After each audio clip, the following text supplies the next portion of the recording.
Foundation سے ہم پیچھے ہٹ گئے ہیں اور فروعات پہ ہم لڑ رہے ہیں، اور وہ لڑائی بھی ہماری اپنی نہیں ہے، وہ پراکسیز کی جنگ ہے۔ ہمارے ہاں جو ہماری سوسائٹی ہے اس میں میں پھر کہہ رہا ہوں کہ بیٹا ہم کنڈیمڈ تو کرتے ہیں لیکن اپنے کردار کو نہیں دیکھتے۔ اہل سدوم کے اندر یہ جو تھی نا، اس کا تاریخ کے پس منظر میں دیکھیں، بک آف اینوک میں اس کا ذکر ملتا ہے کہاں سے یہ بیماری آئی، اور ایک کتاب ہے بڑی خوبصورت، دی اوریجن آف سن، کہ دنیا میں گناہ آیا کیسے۔ یہ بڑی خوبصورت کتاب ہے، یہ پڑھنے والی کتاب ہے، اس کو کبھی زندگی میں موقع ملے نا تو ضرور پڑھنا۔ بک آف اینوک میں بھی اس کا ذکر ہے، ضمناً ذکر ہے، کیونکہ حضرت ادریس علیہ السلام حضرت لوط سے بہت پہلے تشریف لائے ہیں، حضرت نوح سے بھی پہلے تشریف لائے ہیں۔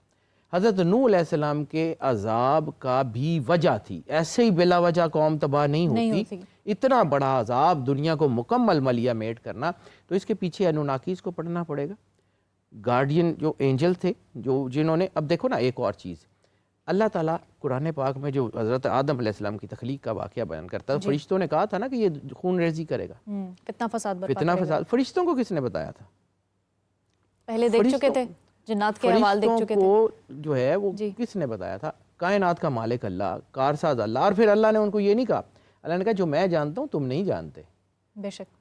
اب وہ جو فرشتے جنہوں نے اعتراض کیا تھا، میں نے کہا نا نیچرز لا، وہ جو اعتراض کرنے والے فرشتے تھے، انہوں نے جب آدم علیہ السلام کی قوم کو فلرش ہوتے ہوئے دیکھا بچوں میں، تو پھر وہ سب سے پہلا جو گناہ آیا وہ قابیل نے قتل کیا بھائی کا، ٹھیک ہے، حابیل کا قتل ہوا، قابیل نے کیا، تو وہ جو ہے نا وہ وہاں سے یہ اوریجن آف سن ہے۔ پھر وہ جو گارجین اینجلز تھے، گارجین اینجلز نے اللہ کو کہا کہ یہ قوم تو خون ریزی کر رہی ہے، ہمیں موقع دیں، ہم نیچے جاتے ہیں، ہم سمجھاتے ہیں ان کو۔ وہ گارجین اینجلز جب نیچے آئے تو پہلے تو انہوں نے ان کو سمجھانے کی کوشش کی، پھر اسلحہ بنانا سکھایا، پھر جنگ لڑنی سکھائی، پھر ان کے اندر یہ نیگیٹو چیزیں، یہ ریلیشنز کرنے شروع کیے، کیونکہ بک آف اینوک کے ضمن میں جو بہت ساری چیزیں، انہوں نے کہا کہ وہ اپنے سپرم پرزرو کرتے تھے مختلف چیزوں میں۔ حضرت نوح علیہ السلام کے بارے میں جہاں پہ آتا ہے کہ پاکیزہ جوڑے جو کہ جو ہے وہ پلیوٹڈ نہیں تھے، جن کے اندر یہ نیگیٹیوٹی کا اینگل نہیں تھا، وہ اپنی کشتی میں سوار کریں، باقی سب کو دھو دیا گیا، باقی سب کو ختم کر دیا گیا۔ تو وہ ایک سوچ جو تھی، جو ایک نظریہ تھا، وہ پریویل کیا، اور اس نے ایک باقاعدہ ایک نیشن کی شکل لی کہ وہ گارجین اینجلز انوناکی، ابھی وہ ٹائم نہیں ہے کہ اس کی پوری ہسٹری کے اوپر بات کی جائے، لیکن اس کا ذکر آدم علیہ السلام کے دور سے ملتا ہے، پیہم ملتا ہے، ٹھیک، اور وہ سومیرین ٹیبلٹس میں بھی اس قسم کی جو ہے نا وہ ٹیبلٹس ملتی ہیں جس میں اشارے ہیں کہ یہ قوم جو ہے وہ اس طرح کچھ کرتی تھی۔ اب آ جاتے ہیں کہ وہ جو اللہ نے اس کو ختم کرنا تھا، تو قدرت ایک حد تک موقع دیتی ہے، جی بالکل، ٹھیک ہے، ماں بھی بچے کو جو ہے نا ایک حد تک چار چنڈا ملا دیندی ہے، وہ اسی طرح ہی ہے۔ اللہ نے جب اپنا جو ہے وہ ریٹ اپنی جو ہے نا وہ چیزیں منوانی تھی تو منوا لی نہیں تھی، لیکن چونکہ نبی حضرت نوح علیہ السلام کا بھی اگر دیکھیں نا، تو نوح علیہ السلام، نوحہ رونے والے، وہ نبی کو پرابلم نہیں ہوتی، نبی روتا ہے اپنی امت کے افعال دیکھ کے، امت کے اعمال دیکھ کے، نبی کو اپنا تو مسئلہ ہی نہیں ہوتا، نبی کا کوئی مٹیریلسٹک تو اپروچ ہوتی نہیں۔ دوسرا نوح علیہ السلام کی آپ نے بات کی، نوح علیہ السلام کی جو بیوی تھی وہ بھی پیچھے رہ جانے والوں میں سے تھیں، لوط علیہ السلام کی بیوی بھی پیچھے رہ جانے والوں میں سے تھی، وائلہ ان کا نام تھا، قوم کا ساتھ دیتی تھی، تو ایک نبی کے لیے تو یہ بڑی تکلیف دہ بات ہوگی۔ اصل میں کسی نبی کی بیوی کے بارے میں فحشہ تو نہیں ہو سکتی ہیں، برائی کے مرتکب یہ بھی کلیئر کرنا بہت ضروری ہے کہ وہ کافرہ ہو سکتی ہیں، کافر ہو سکتی ہیں، فاجرہ ہو سکتی ہیں، لیکن وہ برائی میں مبتلا نہیں ہو سکتی ہیں، بدکاری میں، فحاشی میں مبتلا نہیں ہو سکتی ہیں۔ ہاں، مذہبی طور پہ، مذہب کے اعتبار سے وہ اس پہ ایمان نہیں لائی ہیں، تو یہ جو ہے یعنی انبیاء، دو نبیوں کا اللہ تعالیٰ نے قرآن مجید میں ذکر کیا ہے کہ حضرت لوط علیہ السلام اور حضرت نوح علیہ السلام کی بیوی جو ہے وہ ایمان نہیں لائی تھی، جبکہ دوسری سائڈ پہ فرعون کی بیوی مسلمان ہو گئی تھی۔ فرعون جو ہے وہ بہت بڑا تھا اور اس میں مسلمان ہو گئی تھی۔ یہاں پہ ایک میں بات تھوڑی سی آگے اس کو بڑھاتے ہوئے ایک چیز کرنا چاہتا ہوں کہ اللہ تعالیٰ مہلت دیتا ہے، بہت بڑی مہلت دیتا ہے۔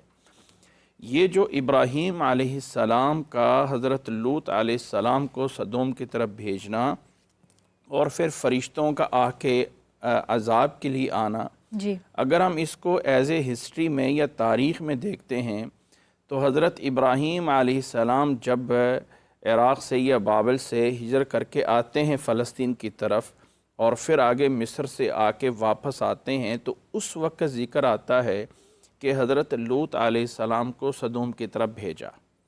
اس وقت حضرت ابراہیم علیہ السلام کے پاس کوئی اولاد نہیں تھی۔ جی پھر وہ جو باندی لے کے آئے تھے مصر سے، ہاجرہ علیہ السلام جن کا نام تھا، تو حضرت ابراہیم علیہ السلام کا ان سے نکاح ہو جاتا ہے اور وہ دوسری بیوی ہوتی ہیں، تو ان سے اللہ تعالیٰ بیٹا عطا فرماتے ہیں جن کا نام اسماعیل علیہ السلام رکھا جاتا ہے۔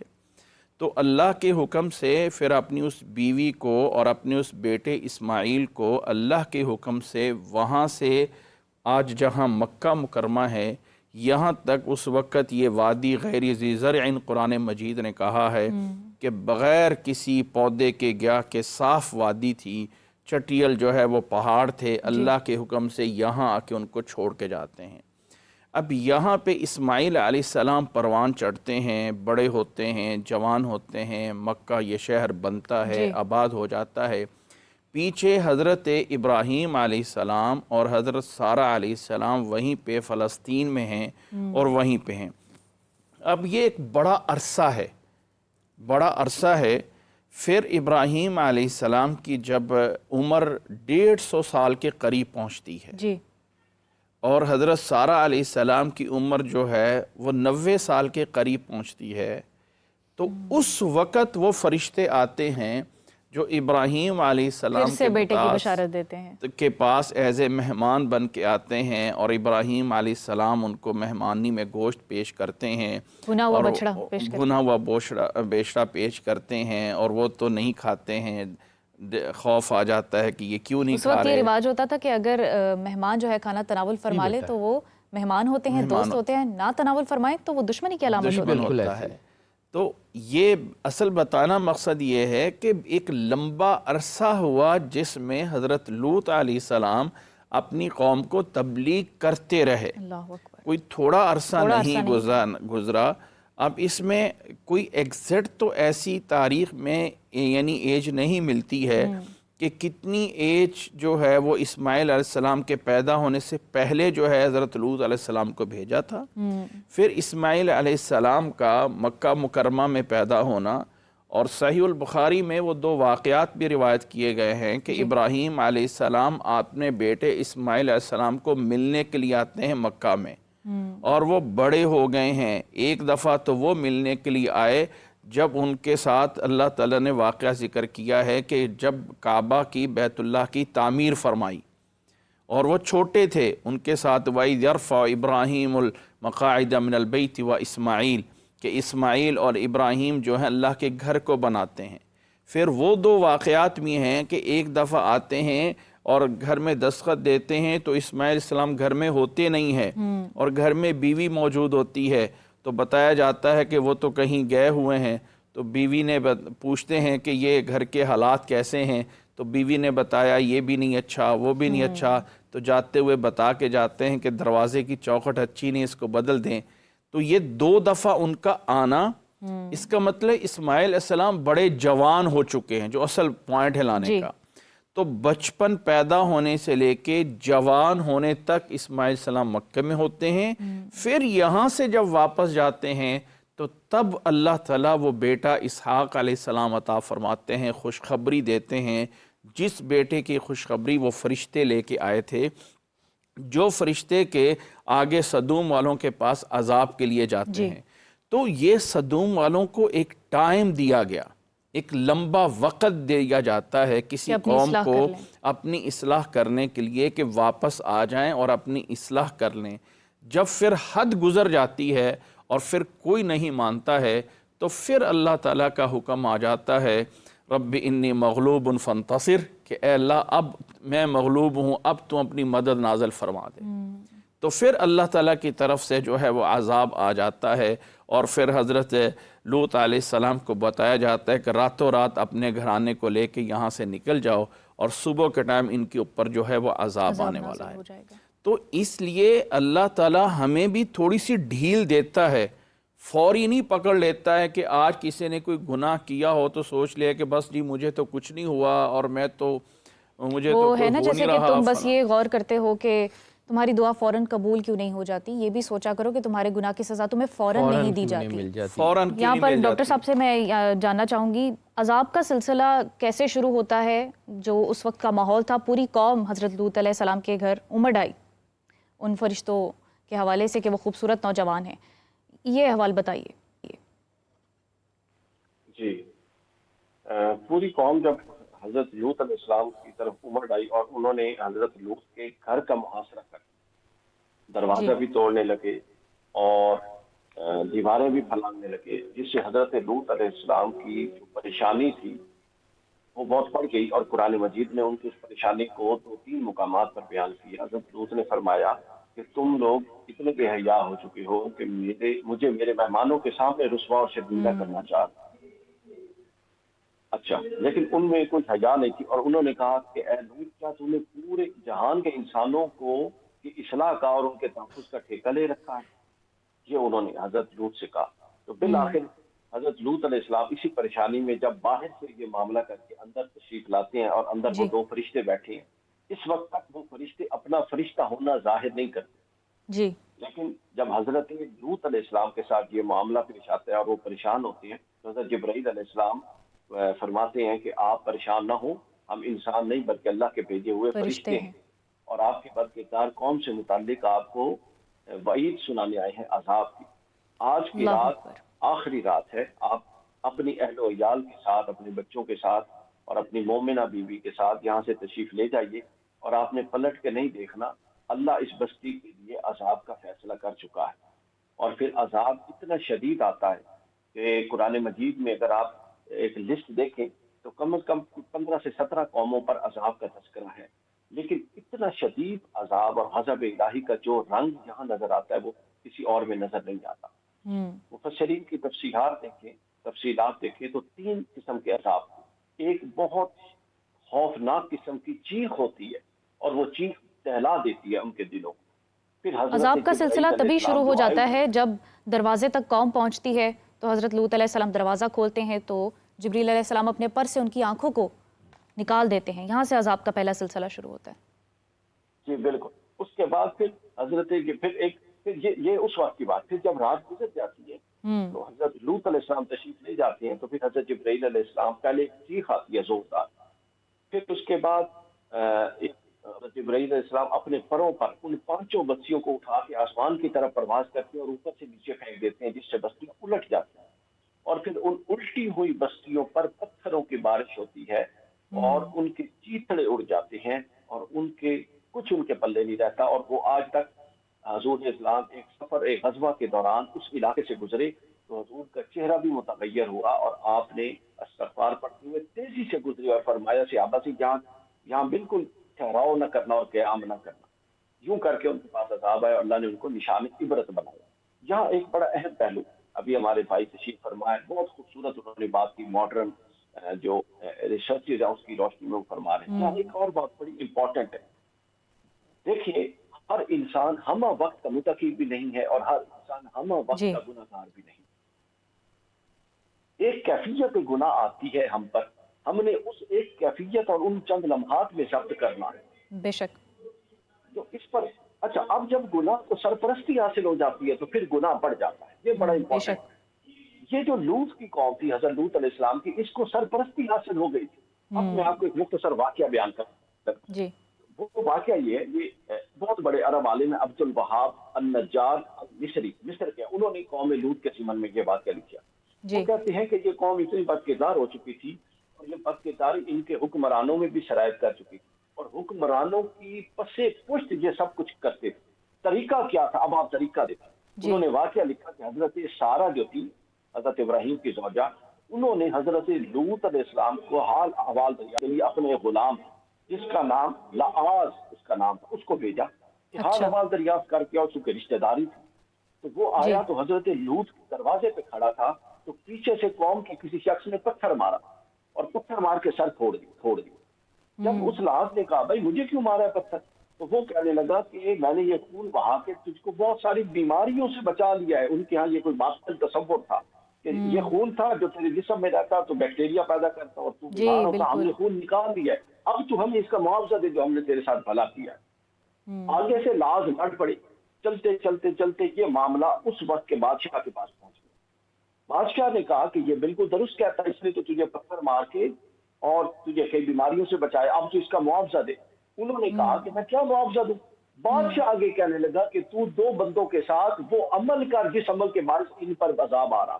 آپ دیکھیے یہ سرپرستی ہو چکی تھی جی. اور لاز چونکہ پروردہ بارگاہ نبوت حضرت ابراہیم کے غلام تھے, ان کی اللہ نے ایسی بصارت دی, انہوں نے وہیں پہ ایک پتھر اٹھایا اور بادشاہ کو مارا اور اس کا سر پھوڑ دیا اور کہا اب تو مجھے کیا دے گا اس کے بدلے میں, اس احسان کے بدلے میں کہ میں نے جو تیرا سر پھوڑ کے تجھے بیماریوں سے محفوظ کر دیا. تو کہنے کا مقصد یہ ہے کہ جہاں پرستی حاصل ہو رہا ہے ایک چھوٹی سطح سے بڑی سطح پر ہے, والدین ہے, پھر معاشرہ ہے, پھر علماء ہے, پھر ممبر و محراب ہے, ہم نے کسی بھی سطح پہ گناہ کسی بھی سطح پر گناہ جو ہے وہ عام نہیں کرنا چاہیے, اس کو سرپرستی کا ماحول نہیں دے. جعفری صاحب, آج وہ بستی کہاں ہے بیٹا؟ کیسے وہ عبرت کا نشان بنی ہوئی ہے؟ بیٹا اس کی نشانیاں یہ بحیرہ مردار کے ارد گرد ہے, یہ 5 سٹی سارے موجود ہیں. لیکن ڈاکٹر صاحب نے جو بات کی بالکل ایگزیکٹلی وہی بات میں نے شروع میں کی تھی, وہ جو ہم سرکاری سرپرستی میں سکالبہ کے ساتھ جو ان جو ہے وہ یورپ کے بچوں کے ساتھ ظلم کرتے رہے نا, اس کی سزا پھر ہماری سوسائٹی کی تباہی کی صورت میں ہم پہ آ رہی ہے. یہ اللہ ہمارے اندر جرم کی سزا معاشرے میں بٹ جاتی ہے. بیٹا ایسے ہی ہے, اس کا یہ تو دینا نیچر لا ہے. ہمیں رسالت مآب سرور انبیاء صلی اللہ علیہ وآلہ وسلم کی دعا نے بچایا ہوا ہے, اس میں کوئی شک نہیں ہے. لیکن انفرادی طور پہ ہم نے اس کا جواب دینا ہے. ہماری بنیادیں, ہماری فاؤنڈیشنز میں بیٹا اصل میں جو میں بات بار بار کرتا ہوں نا, ایک تکلیف ہے, ایک درد ہے اندر, ایک بہت بڑے بڑے زخم ہے. بات یہ ہے کہ آج ہم جس سوسائٹی میں رہ رہے ہیں نا, ہمارا ایجوکیشن سسٹم ہائی جیک ہو چکا ہے. ہمارے بچوں کو وہ نہیں پڑھایا جا رہا جو ہمارا رینیسنس تھا. ہماری کتابیں آلٹر کر دی گئی ہیں, ہماری چیزیں سب کچھ بدل دیا گیا ہے. آج ہم چند لوگ جو دنیا میں موجود ہیں نا, جن کی کوئی آواز کہیں کو 4 بندے سنتے ہیں, ہمارے اوپر یہ سب سے زیادہ ذمہ داری ہے, جس میں میں اپنے آپ کو رسپانسیبل سمجھتا ہوں. اگر آج ہم اپنے بچوں کو اپنا دین نہیں نہ پڑھائیں گے, اپنا دین اپنے بچوں کو نہیں پڑھائیں گے, آنے والی نسلوں میں دین نہیں رہے گا. آنے والی نسلوں میں 50% بہت بڑے جرم کی سرپرستی کر رہے ہیں. ایسے ہی ہے بیٹا. ہم دیکھیں نا, ابھی اس وقت اگر ہم اپنے بچوں کو اپنے ہیروز اور اپنے ویلنز کا نہیں بتائیں گے, کیونکہ ہمارے ہیروز کو انہوں نے ویلن بنا دیا, ہمارے ویلنز کو انہوں نے ہیرو بنا دیا. ہمارے ارد گرد جو سوسائٹی ہے, ہم ایکچولی جس میڈیا ورلڈ میں رہ رہے ہیں, مطلب علامہ محمد اقبال کو بہت سال پہلے سمجھ آ گئی کہ ڈانٹے کی ڈیوائن کامیڈی کے جواب میں جو ہے وہ جاوید نامہ لکھنا ہے, کیونکہ انہوں نے ہمارے ویلنز کو ہیرو بنا کے پیش کیا تھا اور اپنے ویلنز کو. ہم نے اس کے اوپر کام کرنا چھوڑ دیا ہے. آج ہم اگر اپنی سوسائٹی کو, اپنے بچوں کو, میں اپنے کام میں بہت بیزی بھی ہوتا ہوں, لیکن میں اپنے بچوں کے پاس بیٹھ کے ان کو کچھ 4 باتیں سکھانے کی کوشش کرتا ہوں. آج اگر ہم اپنے بچوں کو نہیں نہ بتائیں گے, اگلی جنریشن میں دین 50% ہو جائے گا اور اس سے اگلی جنریشن میں وائپ آؤٹ ہو جائے گا. یورپ میں ہماری فیملیز کے بچے ہیں جن کے اوپر یہ جو چیزیں گزر رہی ہیں, ٹھیک ہے. ہمارے علاقے میں چلو ابھی اس طرح نہیں ہے, لیکن باقی دنیا میں, ہمارے ارد گرد کے ملکوں میں اس کو ریشنلائز کر لیا گیا. کہیں ظاہراً ہے, کہیں چھپا ہوا ہے, لیکن ہے تو ہر صحیح جگہ بیٹا ہے. اور یہ آج جب ہم فلسفی کی بات کرتے ہیں تو آج ہم اس کو جسٹیفائی کرتے ہیں کہ جی یہ تو گلوبل ریشو ہے 1:4:5 کی, کہ پوری دنیا میں 10 لوگ ہوں گے تو ان میں سے 5 جو ہیں وہ ہیٹروسیکسول ہوں گے, جو ہیں وہ 4 جو ہیں وہ بائز ہوں گے, اور وہ ہوموز ہوں گے 1% یعنی 10%. یہ ہمارے نا ذہنوں میں یہ چیزیں شامل کی جا رہی ہیں ڈیلیبریٹلی. ہمارے بچوں کا, ہمارا جو ایجوکیشن سسٹم تھا وہ رسالت مآب سرور انبیاء صلی اللہ علیہ وآلہ وسلم کا سسٹم تھا. ہماری جو بہت پہلے کی یونیورسٹی تھی جو باقر العلوم, جس کو ہم نے ڈیلیبریٹلی جلا دیا, اس کے کریکولمز پہ دنیا میں کام ہو رہا ہے. بابا کیمسٹری کس کے پاس پڑھتا تھا؟ مولا امام صادق علیہ السلام کے پاس. ہمارے 800 سال کا رینیسنس ہے رسالت مآب سرور انبیاء صلی اللہ علیہ وآلہ وسلم کی حویلی میں بننے والی یونیورسٹی کا. ہم نے اس کے کریکولمز کو پڑھنا چھوڑ دیا, ہمارے اندر پڑھائی کا ٹینڈنسی ختم ہو گئی. اور اس وقت جو لوگ مطلب کسی بھی لیول کے اوپر, چھوٹے لیول سے لے کے بڑے لیول تک, ان کی ذمہ داری ہے بے شک امر بالمعروف و نہی عن المنکر صرف باہر نکل کے بات کرنا نہیں، آپ کا قلم بات کرے، آپ کی زبان بات کرے، آپ کا کردار بات کرے، آپ کے لہجے بات کریں، آپ جس اسپیکٹرم میں آپ کم از کم اسلام کی بات تو کریں۔ بے شک بات کرنا بہت ضروری ہے۔ طور صاحب آپ اس میں کیا رائے رکھتے ہیں؟ اور پھر یہ عبرت کا جو نشان وہ بستی آج بنی ہوئی ہے، کیا سیکھنا چاہیے ہمیں؟ اصل میں اس طرح ہے کہ ہمارے ہاں عموماً بہت بڑی بڑی باتوں پہ تو عموماً لیکچر بھی ہوتے ہیں، باتیں بھی ہوتی ہیں، لیکن کچھ یہ ایسی بنیادی باتیں ہیں کہ جن کو بہت کم ڈسکس کیا جاتا ہے۔ جی، ضرورت اس چیز کی ہے کہ بچوں کی شروع سے اس طرح کی ایجوکیشن ہونی چاہیے کہ جن میں ان کو اسلامی اخلاق اور اسلامی جو ہے وہ امتیازات کی ایک باقاعدہ تعلیم دی جائے۔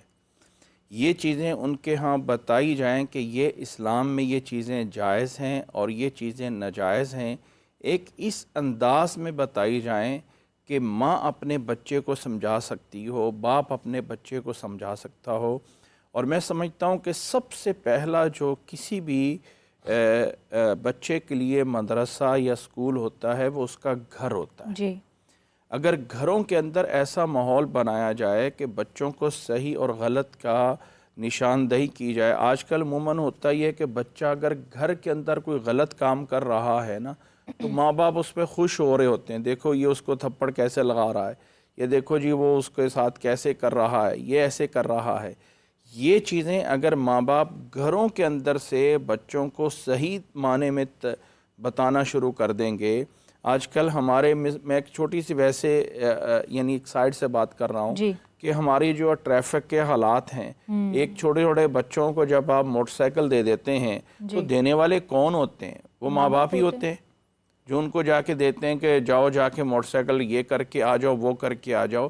یہ تمام چیزیں چاہے وہ اخلاقیات ہیں، چاہے وہ گناہ ہیں، آپ بچہ اگر گھر میں جو ہے وہ باپ گھر میں سو رہا ہے اور باہر سے آپ کوئی دستخط دے رہا ہے تو باہر جا کے بیٹا بول دو کہ پاپا گھر میں نہیں ہے، تو پاپا گھر میں ہے اور بیٹے کو گھر میں خود ہی تو جھوٹ بولنا سکھا دیا۔ اسی طرح ساری چیزیں جب تک ہم اپنے گھروں سے ابتدا نہیں کریں گے، اسلام کا جو انداز ہے یہ ایک ایسا نہیں ہے کہ اسلام ایک سائبان کی طرح بادل کی طرح آ جائے گا تو ہم سارے سیدھے مسلمان ہو جائیں گے۔